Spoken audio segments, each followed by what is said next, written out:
Unraveling the Mystery of In the Ruck in English. Hello, everyone. Welcome back to our channel where we make English learning easy and fun. Today, we're diving into a fascinating phrase, in the ruck. This phrase might sound a bit strange at first, but by the end of this video, you'll understand what it means and how to use it in everyday conversations. In the ruck is an idiomatic phrase in English. An idiom is a phrase where the meaning isn't obvious from the individual words.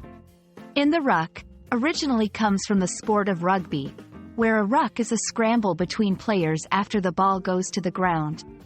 In everyday English, this phrase has come to mean being part of the crowd or one among many in a group, without standing out. Let's look at some examples to better understand how to use in the ruck. 1. In a company, I'm just another employee in the ruck at my large company, so it's hard to get noticed. 2. In school, in a big school, it's easy to be in the ruck and just blend in with other students. These examples show how the phrase is used to express the idea of being ordinary or not standing out in a larger group. It's important to use in the ruck in the right context. This phrase is perfect for situations where someone feels like they are just part of the crowd or when describing a scenario where someone is not distinguishable from a larger group.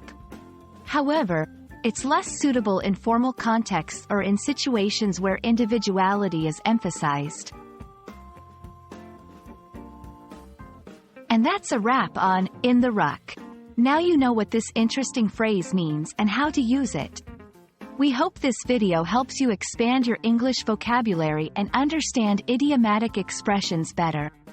If you found this helpful, don't forget to like, share, and subscribe for more English learning content. See you in the next video.